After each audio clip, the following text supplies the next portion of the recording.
Okay, so I want you to imagine a scenario, hypothetically, where you're cheering your heart out for people who you don't know, who you've never met, in cities that you've never even been to, where their victory or loss impacts you emotionally, but it actually has no impact on your actual life. Now, that sounds absolutely absurd and crazy, right? Yet most of us do this religiously every week. So I've given this a lot of thought, and it's something I struggle with too, because I love sports. I'm a massive Arsenal fan. I watch football, soccer, whatever you want to call it, all the time. But I've been thinking about this, and logically, especially as a man, watching sports literally makes no sense. I mean, we talk about other bad habits like corn, content consumption, drugs, gambling, investing in things you shouldn't invest in, but we never talk about sports really in a negative connotation. But I like to think about things logically, right? And if you think about it, it makes no sense because you're invested so heavily in someone's life who you know nothing about, and you let that impact your emotional state and well-being. So before I go any further, I actually did some research into this and pulled up a bunch of studies to see time and financial investment that on average people do in sports. So I just have my other screen here. So I'm going to read you out some statistics that are related to sports. So in the US specifically, this is only the US, by the way. It's actually worse in the UK than in a lot of other countries. Men watch about 6 hours of sports every week. And another survey found that 1 in 4, 25% of Americans watch 5+ hours of sports basically every week. A 2023 study split fans into categories: 21% avid fans who engaged daily, and 26% involved fans who still engaged several times per week. Moving on to some of the emotional impacts. Half of all sports fans say they've either cried over a game or come close to it. And men are more affected than women, where 50% of men have cried actually during a sports game. And 39% say a loss for their specific sports team drops their mood significantly, meaning that they are significantly impacted by the result of a sports match. Moving on to some of the financial costs, which is interesting. On average, about 20% of fans spend 879, let's call it $900 a year on tickets, merch, streaming, you name it. Regular big fans, so a little lower tier, spend $600 yearly on all of this stuff. This is now looking at Australia specifically. So in Australia, it looks like households collectively spend 19 billion per year on sports related spending. Households, tickets, travel, food, even missing family events to watch games. And why do we watch sports? Where did this all even come from? What's the history of it? So I dug into this a little more. I mean, just to give you the generic, I'm not going to bore you here. Humans have watched sports for literally forever. From ancient tribal games to gladiators fighting in the Colosseums. You've probably seen that on movies and TVs, right? But it actually started as a ritual to build community and to test strength, to show young men what they're capable of achieving, and also to build a sense of community around that, right? Because it was much more probable for young men to go into sports back then. It's also a sense of community building, but it doesn't necessarily hold the same value today. I also looked at some psychological studies. Now I looked at Forbes and Psychology Today, and today psychologists say that we mentally adopt the game as ours. So we beat the other team, not they. That's brand loyalty, and it turns into emotional ownership. It gives us a sense of belonging when we don't know where to belong. We, at the end of the day, are tribal.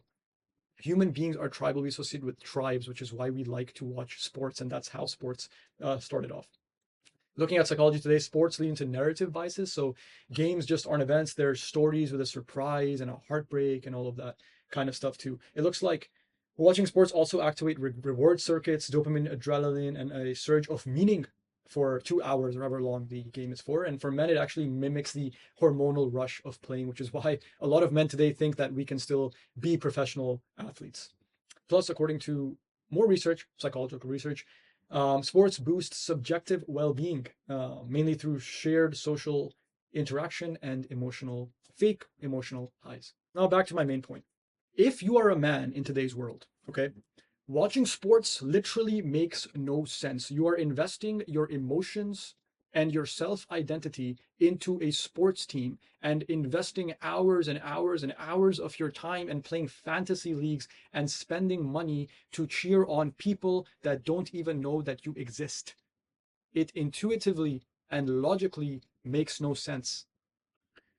watching sports as a man logically makes no sense because I feel like the reason we do this is because we need a sense of belonging and because we don't have anything going for us in our own lives or we don't really have anything to push towards. We need to find a sense of belonging and a tribal sense. At the end of the day, we're very tribal. So, like, I'm an Arsenal fan and I've been watching Arsenal my whole life. And so, whenever they win or lose, I'm like, we won the game. We lost the game. We did so well. Man, I wish we played better. When Arsenal doesn't even know I exist, the players on that team don't even know my name, yet I'm so heavily invested in their lives and what footwear they wear and what position they play on the pitch and how they dribble. And man, Saka should have found that pass better, or Odegaard should have threaded that in. What the hell is he doing? He doesn't even know I exist.